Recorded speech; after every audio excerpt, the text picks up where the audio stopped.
سوال ہے رفع الیدین سنت ہے یا فرض؟ رفع الیدین سنت ہے یا فرض؟ ہم کہتے ہیں سنت ہے فرض تو بعد میں ہم آپ سے ہم جواب دیتے ہیں. پہلے بتائیں کہ آپ رفع الیدین کیوں کرتے ہیں؟ اکھڑ کے اسی طرح کر دے ان کو نہیں کر دے ہو سٹارٹ. ویسے تو سب کو پڑھا رہے ہوتے ہیں وہ جی بھول چکتے معاف ہے, تو ہم سے کیوں پوچھ رہے ہیں کہ جو بغیر رفع الیدین کے پڑھی ہیں وہ معاف ہیں یا نہیں ہیں؟ آپ اپنے آپ کو خود بتائیں نا, ہم سے کیوں پوچھنا چاہتے ہیں تاکہ آپ ہمیں بعد میں یہ کہیں گے جی اگر وہ ہو گئی ہیں تو ہن بھی ہو جان گیا نا, اسی آلو فٹ کریں گے.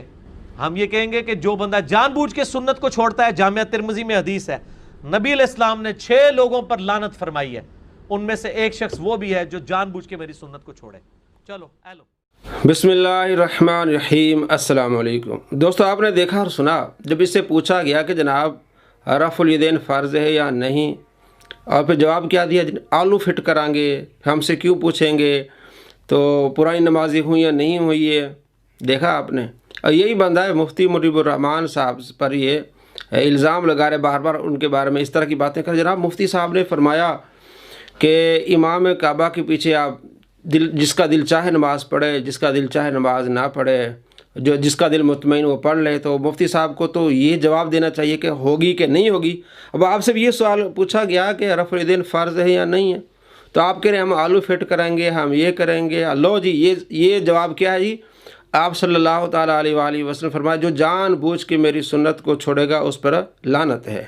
اب ہم آپ کو بتانے والے ہیں, آپ نے پچھلے دنوں ویڈیو بنائی ہے سنتیں چھوڑنے پر لعنت. ایک طرف آپ نے مولانا ریاض قادری صاحب کی تصویر لگائی ہے اور ایک طرف اپنی لگائی ہے. اس میں آپ نے پوری ویڈیو میں رفع الیدین کا ذکر ہی نہیں کیا.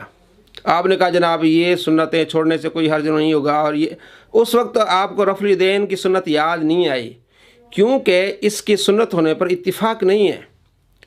بلکہ آپ 257 نمبر جو ترمذی شریف کی حدیث ہے, وہابیوں نے اس کا ترجمہ بھی کیا ہے اور نیچے تفسیر بھی لکھی ہے, آپ ریفرنس میں جائیں وہاں لکھا ہوا ہے کہ رفع الیدین کرنا یہ مستحب ہے, یعنی جو کرتے ہیں یہ ثواب کا کام ہے, جو نہیں کرتے کوئی حرج نہیں ہے.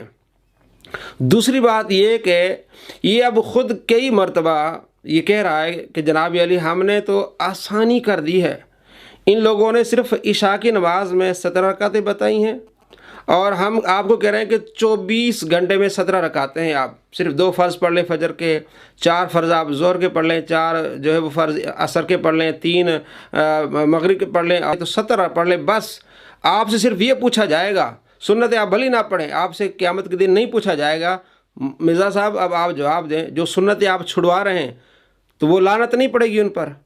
اور آپ صلی اللہ تعالیٰ علیہ وآلہ وسلم یہ ہمیشہ کرتے رہے. ترمذی شریف میں حدیث ہے کہ آپ صلی اللہ تعالیٰ علیہ وآلہ وسلم کی سنت ہے, فرمایا جو ہمیشہ یہ 12 رکعتیں پڑھے گا یہ سنت, اللہ تبارک و تعالیٰ اس کے لیے جنت میں گھر بنا دے گا. فجر سے پہلے 2 رکعتیں, ظہر سے پہلے 4, ظہر کے بعد 2, مغرب کے بعد 2 اور عشاء کے بعد 2. تو آپ کہہ رہے ہیں جو سنت چھوڑے گا جان بوجھ کے اس پر لعنت ہے, تو آپ پر کتنی لعنتیں پڑیں گی. آپ تو کہہ رہے ہیں کہ جناب وزیر اعظم صاحب بھی سنتیں نہ پڑھیں, جو میری ویڈیوز دیکھتے ہیں یا اپلوڈ کرتے ہیں وہ بھی سنتیں نہ پڑھیں. اور ہمارے پاس کئی سوالات آئے ہیں دوستوں کے کہ میرا ایک کزن ہے مرزا کو سننے لگا ہے, تو جناب پہلے وہ ساری نماز پڑھتا تھا, اب وہ سنتیں چھوڑ رہا ہے. اب یہ ساری لعنتیں مرزا صاحب آپ کے کھاتے آتی ہیں کہ نہیں آتی؟ اب یہاں تو آپ رفع الیدین کے بارے میں آپ کہیں لو جی لو, جو آپ صلی اللہ تعالیٰ علیہ وآلہ وسلم کی جان بوجھ کے سنت چھوڑ دے تو وہ لعنت کا حقدار ہے. تو آپ کتنی لعنت کے حقدار ہیں میرے بھائیو؟ رفع الیدین کرنا جو کرتے ہیں رفع الیدین وہ بھی کہتے ہیں کہ مستحب فرض واجب نہیں ہے.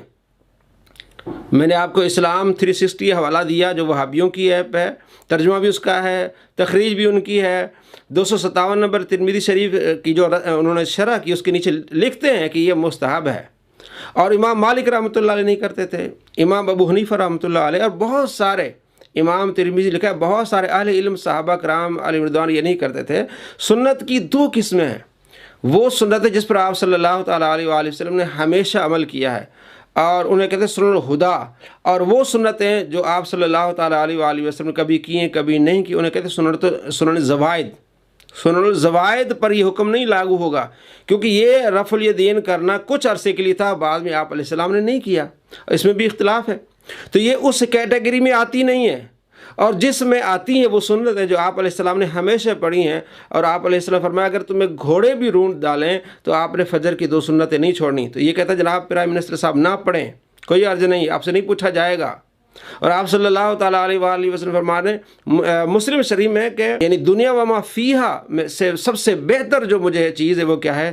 2 رکعت، یعنی فجر سے پہلے 2 رکعت. تو یہ تو اب تبلیغ کر رہا ہے کہ جناب آپ سنتیں چھوڑیں، آپ سے قیامت کے دن نہیں پوچھا جائے گا. جناب جو سنتیں چھوڑیں گے، آپ کہہ رہے کہ جو جان بوجھ چھوڑیں گے ظاہر ہے، تو یہ لعنتیں کس پر پڑیں گی؟ دوستو سنن الہدیٰ کو چھوڑنے والے پر لعنت ہے، سنن الزوائد کو نہیں. مثلا ایک آدمی جو ہے وہ سفید لباس نہیں پہنتا تو کوئی حرج نہیں ہے، یہ سنن الزوائد کرے گا تو ثواب، نہیں کرے گا تو گناہ نہیں ہے.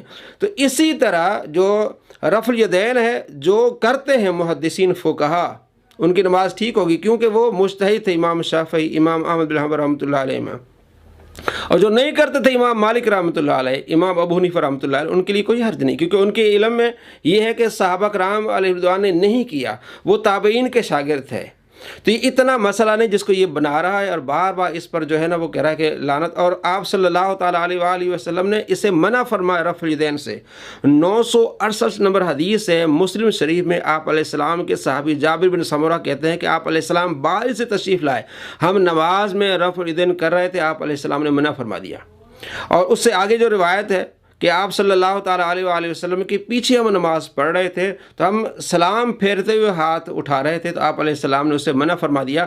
تو یہ 2 حدیثوں کو مکس کرتے ہیں. حالانکہ ایک حدیث میں کہ آپ علیہ السلام باہر سے تشریف لائے اور ہم نماز میں رفع الیدین کر رہے تھے تو یہ وہ رفع، اور دوسرا ہم سلام کر رہے تھے. تو یہ 2 مختلف واقعات ہیں اور 2 مختلف احادیث جن کو ملاتے ہیں. کہتے ہیں جناب یہ جو آپ علیہ السلام نے رفع الیدین سے منع کیا ہے نا، یہ سلام والا ہے. نہ مرزا صاحب نہ، سلام والا واقعہ اور ہے اور سلام والی حدیث اور ہے، اس کے سند کے راوی اور ہیں، اور یہ واقعہ اور ہے اور حدیث کے راوی اور ہیں.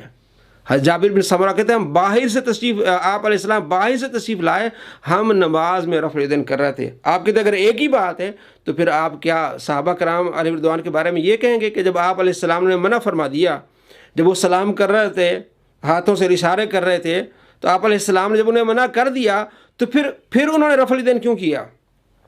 جب باہر سے آپ علیہ السلام تشریف لائے تو پھر وہ رفع الیدین کیوں کر رہے تھے؟ تو معلوم ہوا کہ آپ صلی اللہ تعالیٰ علیہ وآلہ وسلم نے انہیں سلام والا رفع الیدین پہلے منع کر دیا.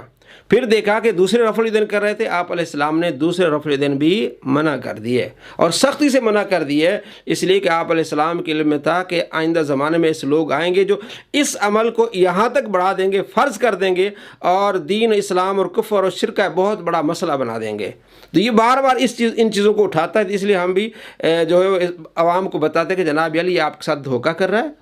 اگر سنتیں چھوڑنے پر لعنت ہے تو اس پر کتنی لعنت پڑیں گی.